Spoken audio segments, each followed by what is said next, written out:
Are you ready? Yes, I'm ready. Are you? I'm raring and ready. Let's go. We'll go ahead and call this meeting of the Crossville City Council work session to order. This is February the 2nd, 2021. And let the record show that all members are present, please.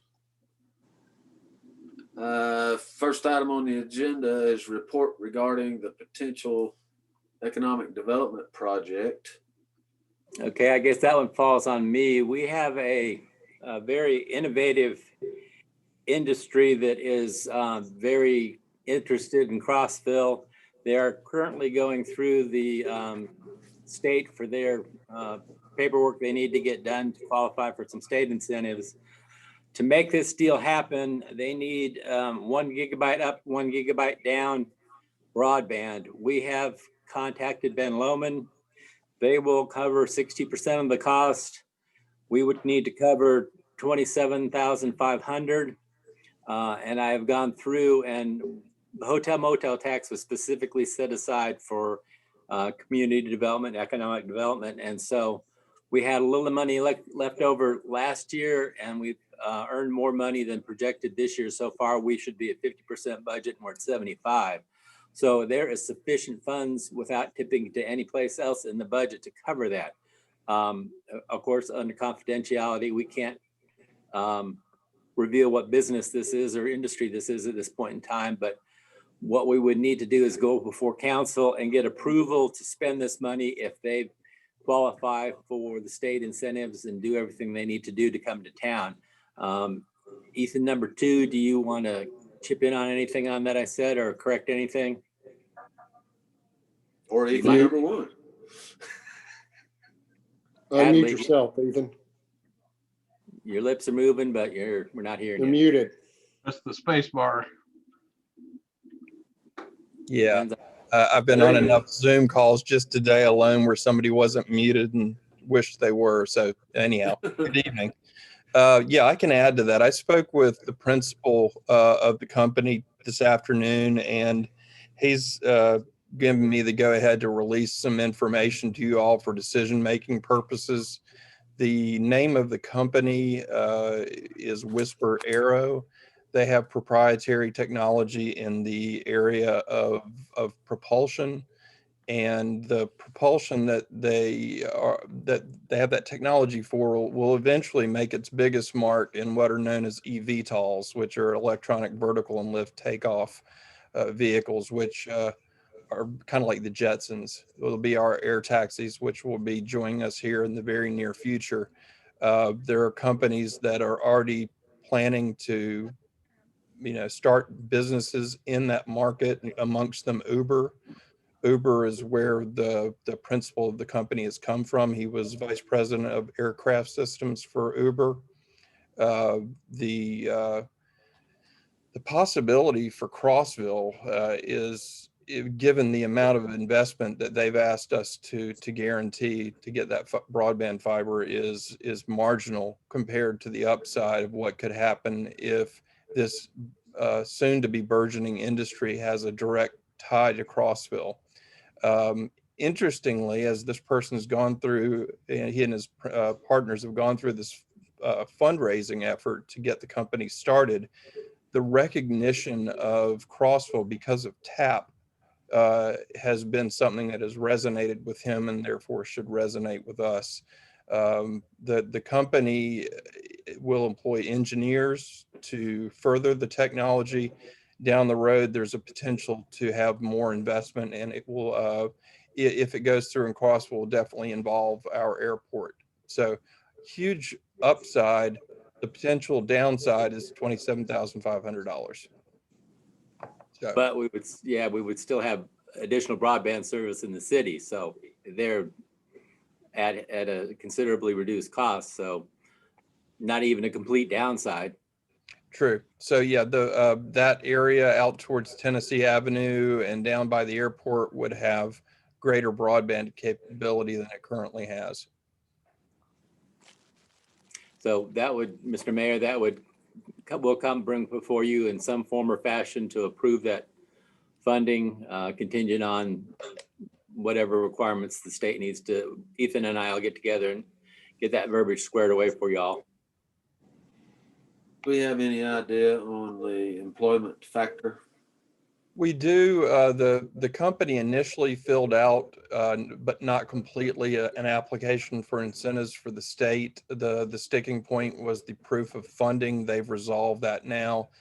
They have 4 million out of 7.5 million for initial funding in the bank. They expect the other 3.5 to be in the bank in the next week. They'll make a decision between here and Reno, Nevada, which is closer to the other two principals of the company, in 1 month from getting that extra money in the bank. So what we have to prove to them is that we are serious about providing the broadband, which is a non-negotiable, will kill the deal if we don't have it, and in a timely fashion. So Ben Lomond has agreed to cover 60% of the cost, and they've guaranteed that they can build it out in a time frame suitable to the company.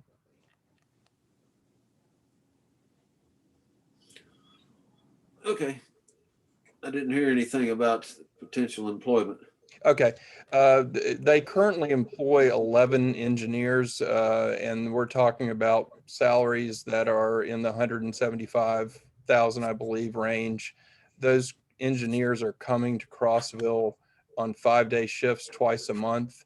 Many of them from California. Many of them would like to move here. That's I hesitate to give the figure that he put in the original application for incentives, because that is a projected 5-year that is predicated on further investment. So the initial for it would probably be in the order of 20 to 30. Okay. Anyone have any questions? And I'll throw in there too that the expected valuation of the company this year is 20 to 25 million.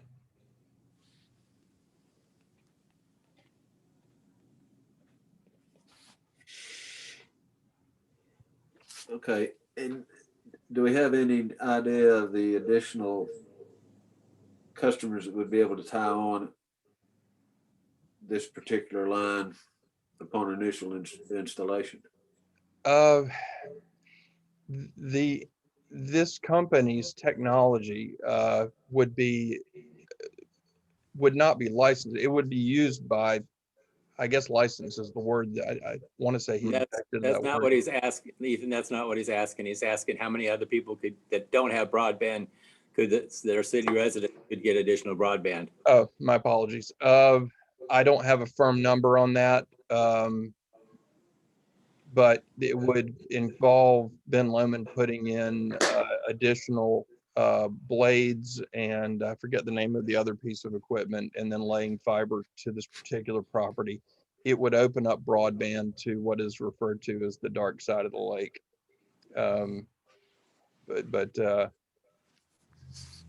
I don't have an exact extra tie-in number for you, Mr. Mayor.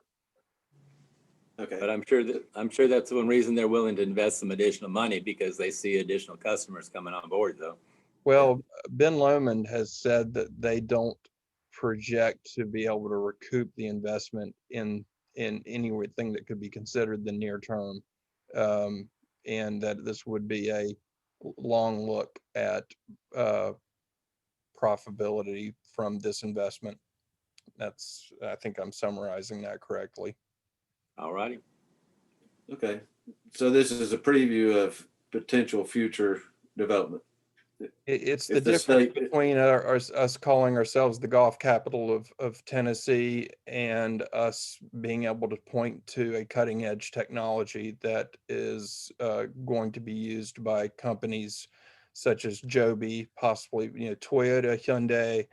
Large automotive manufacturers are already investing in the area of eVTOLs, and the company that we're talking about here for Crossville has a near-term plan to use the same technology in things like leaf blowers, because of the efficiency of the device and their ability to produce it at a reasonable cost. the company also has currently 2 Air Force contracts for the eVTOL side of it, and those are active in 2021. And I may Okay, have so gone- we'll need to move forward on a decision as per what we would do pending the application approval through the state. In other words, make our commitment right up front. I think what we would do is ask the council to vote to approve the cost sharing with Ben Lomond for an economic development project contingent upon that project announcing its plans to establish its headquarters, to establish business operations in Crossville in conjunction with support from the state of Tennessee and Crossville. Well, we'll probably try to shorten that a little bit, but that's a really good start. Anyone got any questions? No. Good job, Ethan. No questions. Okay. Put that one on our agenda, Valerie, please. The next item is discussion of the Crossville Indoor Recreation Facility. And you all have lots of things, information on your, as per the feasibility study, the architectural drawings, so on and so forth.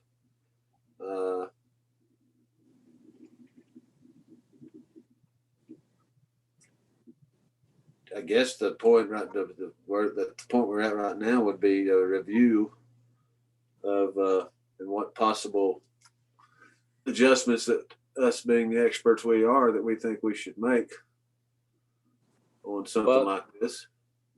And it depends. Of course, you saw the price tag between 31 and $32 million. That's going to be one major hurdle to overcome. And I don't know for sure if that includes land or not. But you did see the notes that it can be phased. So we would need to figure out what can be phased and how and what the price tag would be, unless you want to bite off that whole $30 million. Yeah, if we could get $30,000, I would help pay, but I will pay anyhow because I'm a taxpayer. But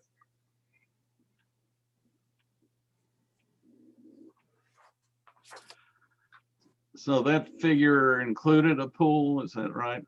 correct. That's That was the whole enchilada. Okay. Yeah, that was actually 2 pools, I believe. That would have been the 0 entrance pool and then a half size Olympic or quarter size Olympic, 25 yard. That's that half size? Yeah, I think it's half. but that does not include an outdoor pool. I did not see an outdoor pool in the plan. Of course, I don't know where the numbers came from either. Yeah, and the one thing to remember is this is sort of taking the survey and then getting. I was involved with a meeting with the engineering firm, and then also with Ethan and Mason from Recreation, and sort of determining what to put in this and what not to, just to get something started. That's all this is. It's just a starting point. And I really felt like we need to have something that we could see. So they put this together. I'm not sure that the drawing was actually part of the agreement that we had with them as far as that we were supposed to get that, but I really wanted to have something that we could see, but it's strictly just a starting point, and then sort of take it from there. Cause I just feel like if we can't see something, it sort of makes it hard to.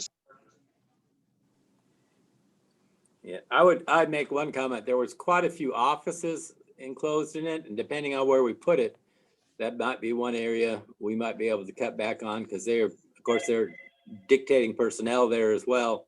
That really needs to come down from Ethan to how many assistant directors he thinks he needs to run a facility like that, how many spaces they need, or can you put 2 in one office and save some money? So there's some places I think where there's room for savings, but we also don't want to build something and then outgrow it in 3 years. So you need to plan for that as well. So you need to balance that input. You will notice that the offices, there are a number of offices in it, but they are very, very small offices.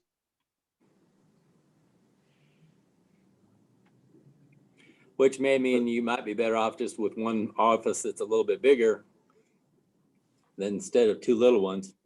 Well, the thought process there is to have them near, like one might be an aquatics director. The aquatics director needs to have an office that's near the pool.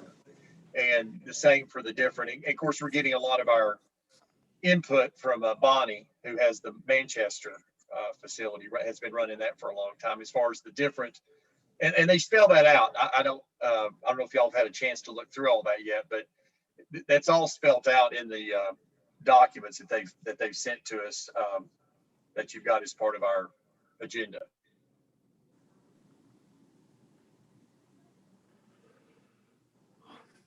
To me, the big thing in going forward is really, I mean, there's so many different directions to go, but one of the big things that's really been on my mind is where are we going to put it?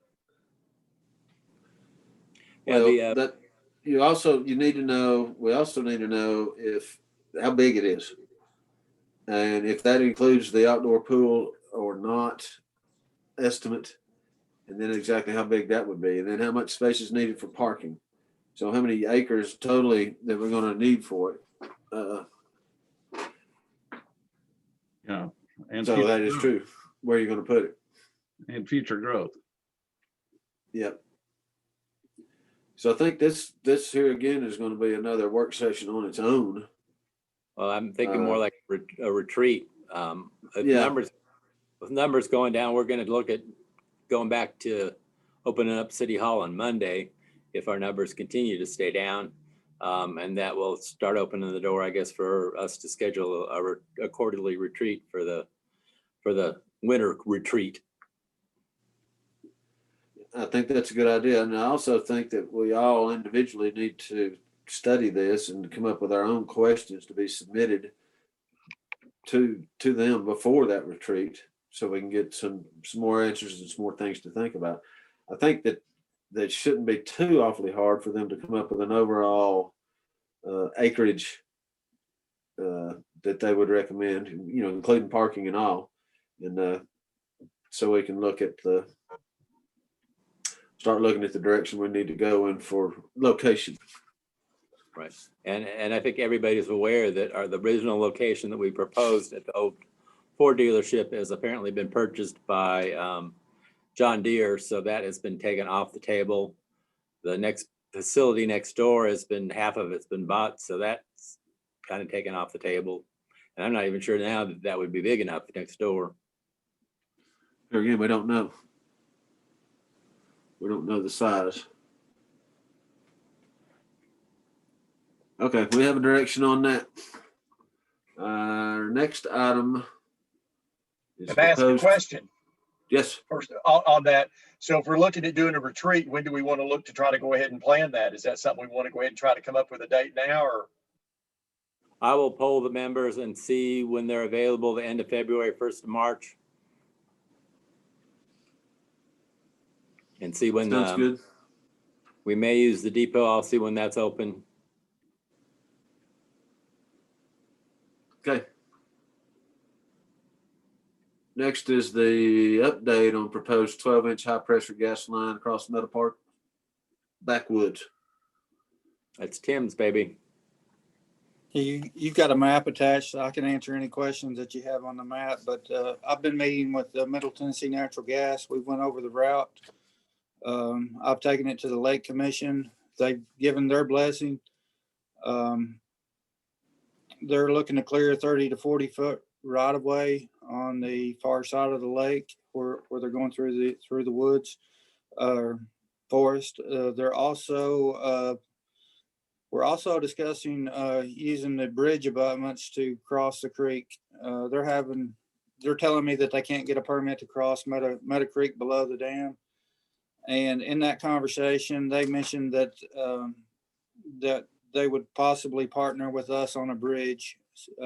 The wooden bridge, we couldn't use the wooden bridge that we were looking at to utilizing the old telephone poles. if they span their gas line across the concrete abutments. And that's why we're looking at a steel or aluminum type bridge. They're moving at a fast pace. They're concerned that some of their permits may be pulled that they've already received approval for. They've been working on this project since the early 90s. And this is the last piece.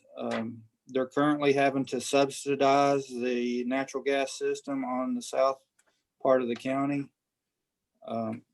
And we actually have no growth with the current gas supply that we have here now in the county.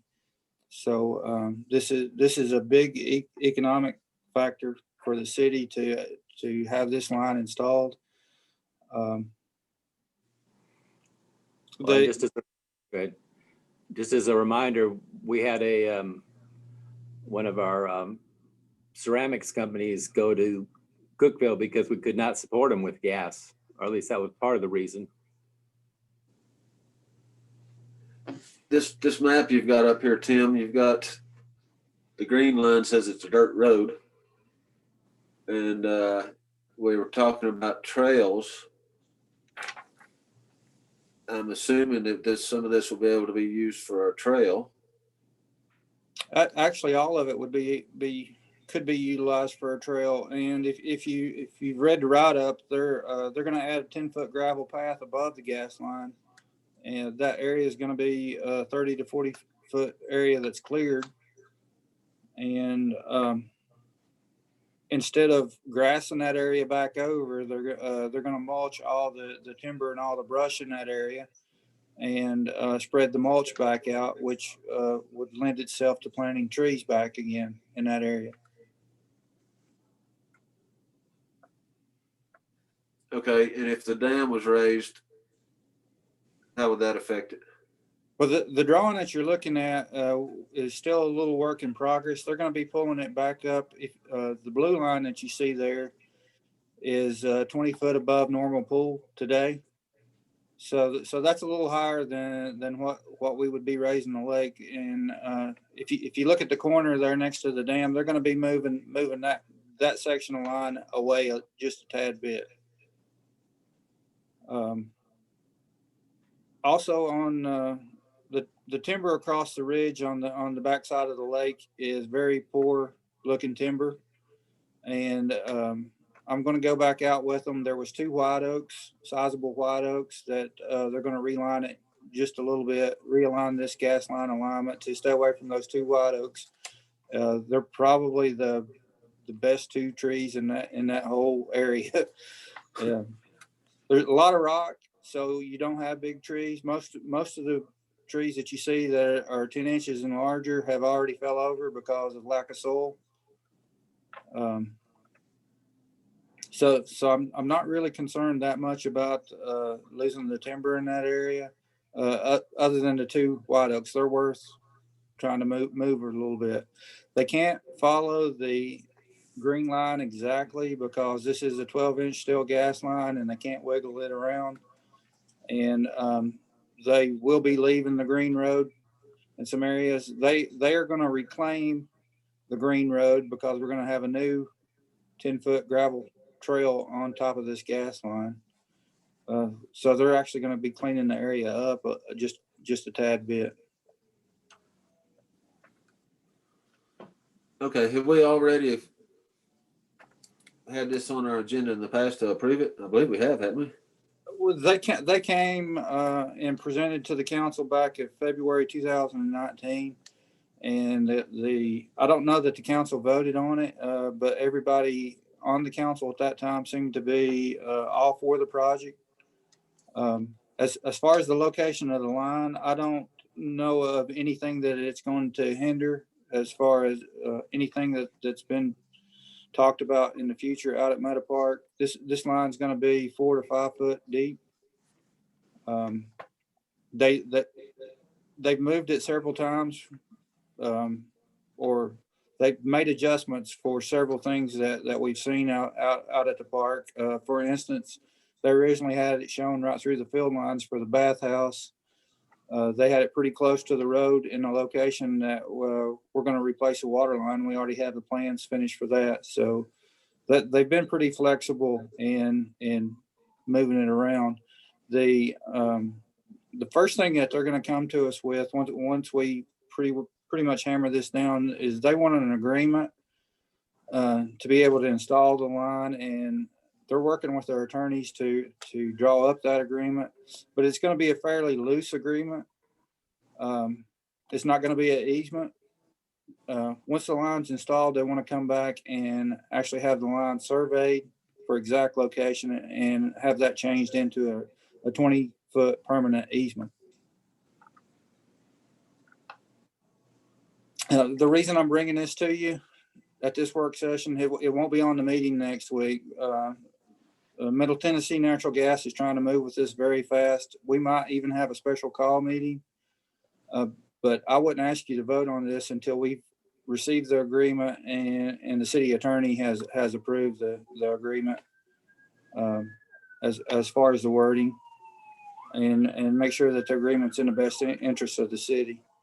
And I wanted to go ahead and explain all of this to you at this work session rather than wait and have to explain it to you at a special call meeting later. Very well. Any questions? You got any idea when they're going to be, when they'll know anything about the bridge? No, If they're going to take care of that for us? they said they would help us. Yeah. I told them we would probably, if we move forward with the wooden trail bridge using the poles that we have, we'd probably have somewhere between $5,000 and $10,000 invested in that materials alone before we finished it. And they verbally told me that they'd make up the difference if we went to one of these other style bridges. And I've been filling out information, several different companies trying to get quotes on what the bridge would cost. If we went to a weathered steel bridge or an aluminum bridge. I think there's several people on the Lake Commission that would rather see a weathered steel bridge than an aluminum bridge out in that setting. Okay. Just one thing that Mr. Wood said about this or implied that we might be able to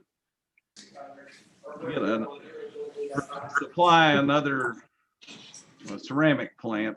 I asked that of Middle Tennessee Natural Gas, and they said no. This is mainly to add supply to most of Crossville.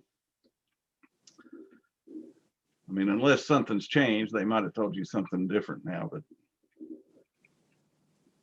So Well, we're running out of gas. In the winter, they have to haul it in trucks. They haul natural gas in trucks. And that's mainly used out in Fairfield area, which I didn't know you could do that, but they do. So this line, no matter what, is greatly needed now. And like Tim said, they've been working on it forever, and they finally gotten through all the environmental hurdles to get this far.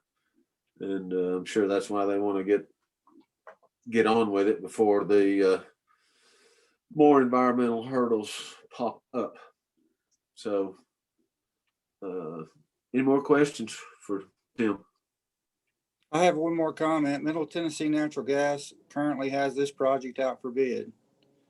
Any changes that we do from this point forward, they're going to change order in with their contractor. So if we move it, it's going to be a change order, whether it's a addition or a deduct with our contract. They want to get this contractor working on the project and installing this line in the ground. They're not going to start at Meta Park. They're going to start somewhere else while we iron out these details. Good deal. Questions? Thank you, Tim.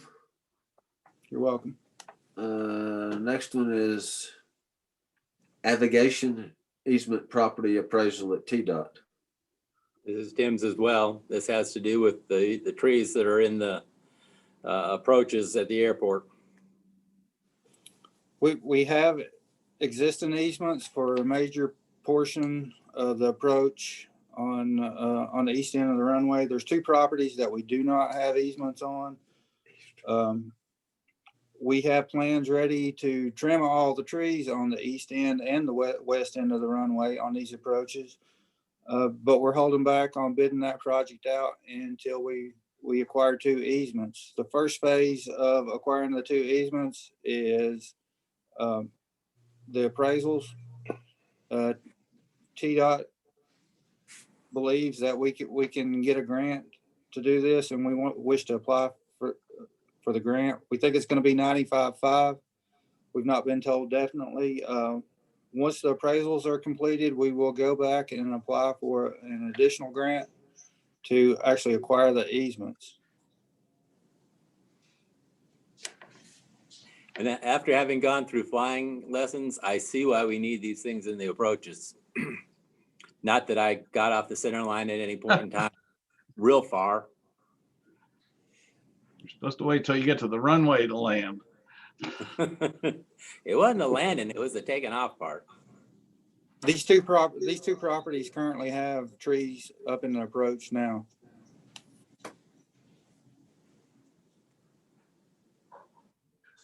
You said the east end, is that the Sparta end? Or is that the Playhouse end? Playhouse. Playhouse end. These two properties are on Holiday Court. Okay.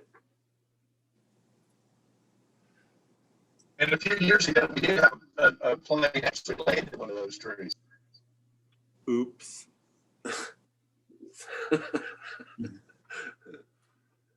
It wasn't you doing your lessons, was it? That would be a negative. It was not me. I don't know who it was, but I just know there was a tree that, I mean, somebody, nobody didn't get hurt or anything, but he ended up in a tree right in the areas you're talking about. Well, that'll need to be on our agenda, Valerie.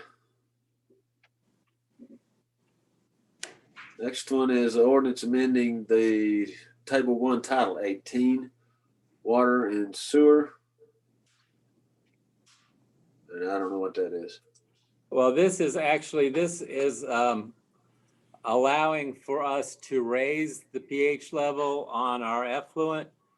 I did some homework, and people actually get it's a basic pH. The lower the pH, the more acid, the higher the pH, the more alkaline.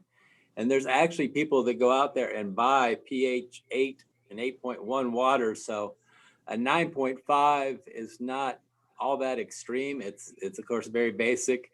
And there's a particular industry that it would benefit in Crossville that has trouble meeting that standard at this point in time. So we don't think it would cause any harm, and it would be a benefit to a Crossville business.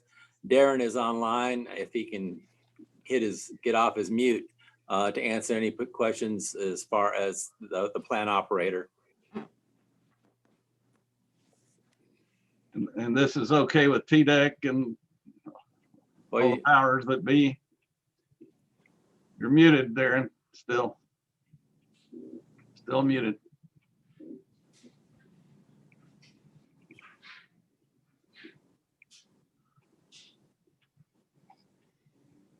Can Lee unmute him? I don't know why he's muted. You got to click a little button in the upper right of your screen. There you There go. he is. How about that? All right. Yes, we received a letter from the TDEC supporting this, and it really needs to line up with the industrial permits and the sewer use ordinance during their last inspection that they had with us. So that's the reason why we're asking for this request. Is this? So it's not just a want to do, it's a necessity. Yes. Okay. Well, I read your chart. So this ordinance that Wonderful. we're seeing is what you're talking about. Yes. The amending Title 18, Table 1.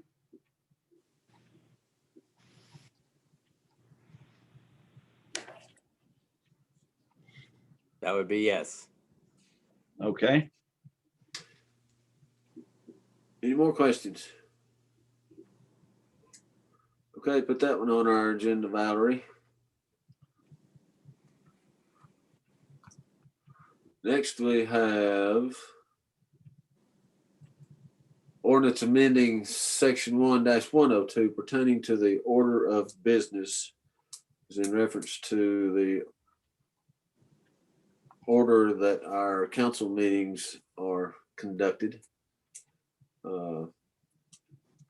In the past, we had an update from the chamber as per economic development, tourism, so on and so forth.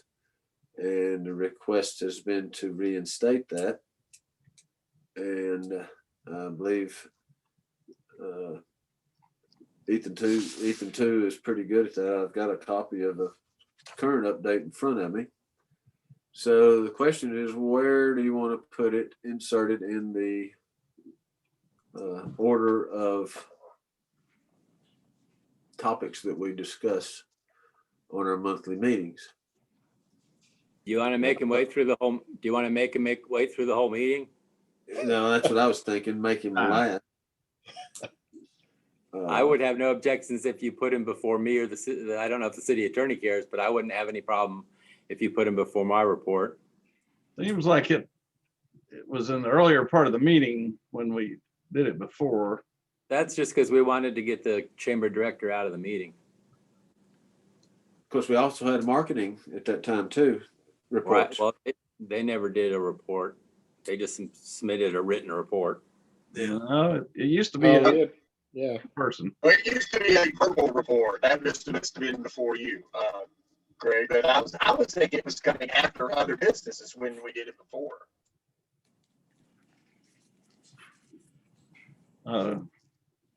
Val, do you know? I can look that up if you give me just a minute. Before it was in the beginning, I think. I think it was too. Yeah. It's close to right after public comment, I think. Yeah, or appointments, one of those. Well, anyway, that.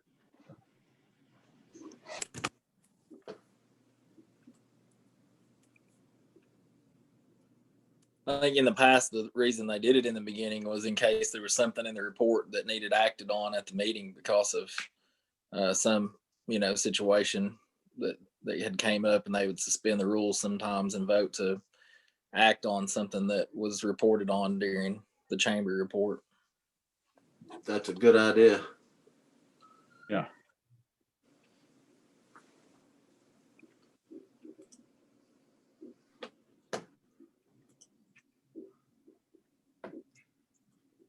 Well, And why don't we put it after appointments? that's what I was thinking, but That works for me. Sounds like a plan. We'll have a motion and a vote on that at our next meeting. We good, Val?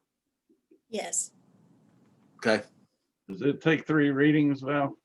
yes.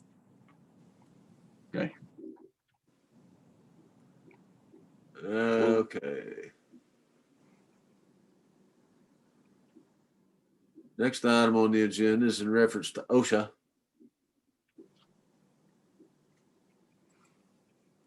I don't know if, didn't see Leah on board, but this is just pretty much a requirement that we have to do, and just pretty much a requirement we have to do. Yep. Compliance. Yep. Anyone have any questions on these many topics? I Nope. thought it's funny, the supervisors have to know every hazard, existing and potential. You're supposed to, I guess you're gonna, I don't know, I'm an insurance guy. Every hazard seems pretty broad. You know, I think OSHA and the insurance guys work together to come up with these.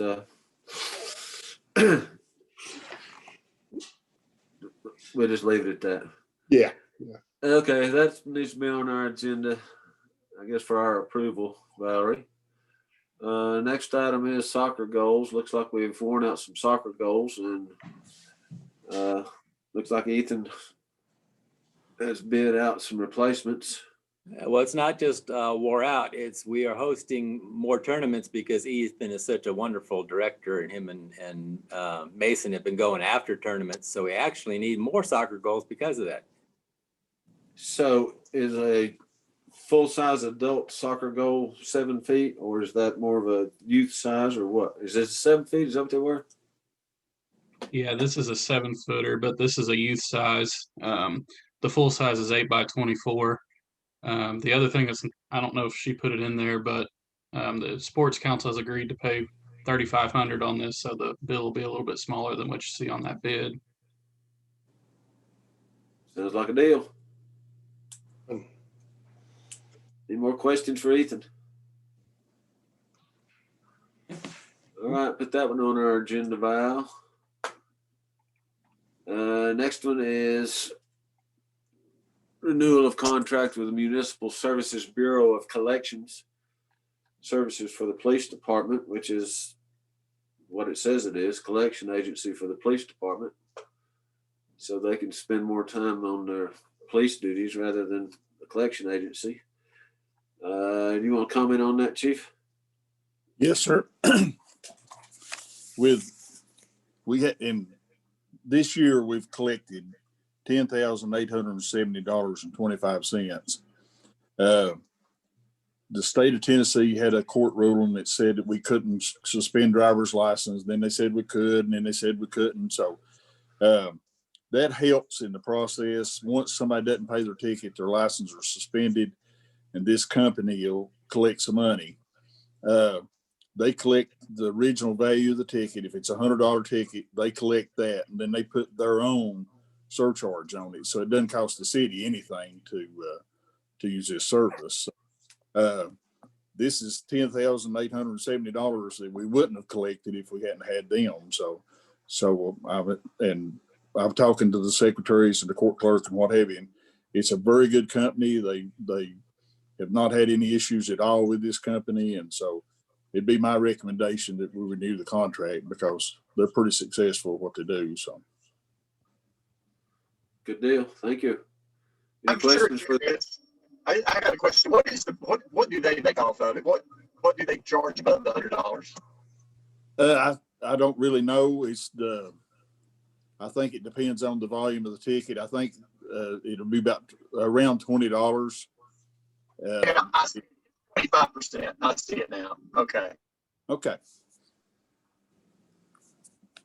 When does this kick in after so long when somebody hadn't paid? Is that how it works? Yes, sir, it does. Most of the time you have somebody's license will be suspended, and now we're back into the business where we can suspend the license. But most of the time these people, they know they'd owe the ticket, but they won't pay it until it comes time to renew their driver's license. And once they do business with this company, they know that they've got to get their driver's license straightened out before they can get their ticket straightened out before they can get their driver's license back. So this company sends them a letter, tells them right off that you owe this money, and it's really up to them to send it. And if they decide not to send it, then their license are canceled anyhow. And then when they go back to renewal, that's when they find out they can't renew their driver's license until this ticket's paid. Chief, do they have the option to send the money directly to the city if they don't want to work through that company? Like if you're a citizen and you get a ticket and it's been a year and a half, you didn't realize it? We won't be collecting money for this company. So it's sort of in the agreement. Once we go through the period of time, we send the tickets to them and they collect the money for it. So I know the only problem we had with them in the past that I can recall is they were trying to collect tickets that had been delinquent for over 10 years. And of course, after 10 years, the collections drop off. They can't do that. But I think ever since we corrected that we've not had any more problem. Yeah, that's the only problem they had. And actually, I confirmed that today with Latoya that it is 10 years and they can't collect they won't even try to collect it. They send the ticket back to us.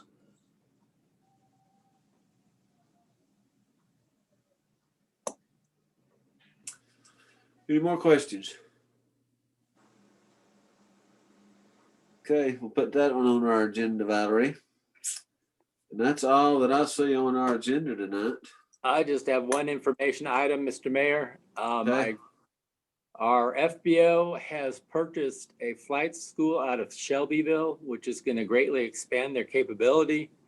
That means that here probably in the next 6 months, they will get certified so that they can have folks that use their GI Bill or tuition assistance, things like that, can get assistance and student loans to go up through their commercial license here, which will be a big benefit for Crossville. Also, we will be maintaining 5 additional aircraft from that flight school here at Crossville. So they've also hired another mechanic to help carry that load. So good things are happening at the airport. We are converting the detective's office back to terminal area, and we are building the detective, since we fixed the roof over in the hangar area in the lean-to. We're redoing an office for him, so he'll have an office there, and we'll be able to use all the terminal space for the airport. I just got permission to tell you all that yesterday, so hadn't had a chance. Very well. Anything else? Question, are we, Yes. we're meeting in person on Tuesday? Well, we hadn't really talked about that, but since we're down to 200 cases,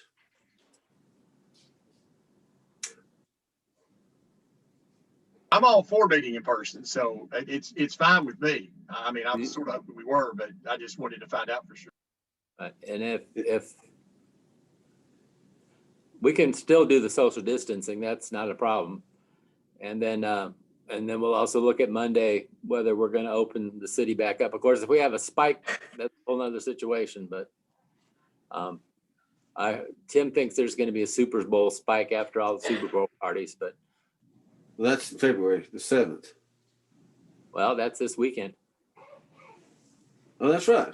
I need to turn my calendar over, don't I? Well, maybe they won't be contagious that quick. Is anyone opposed to meeting next Tuesday in person? Not me.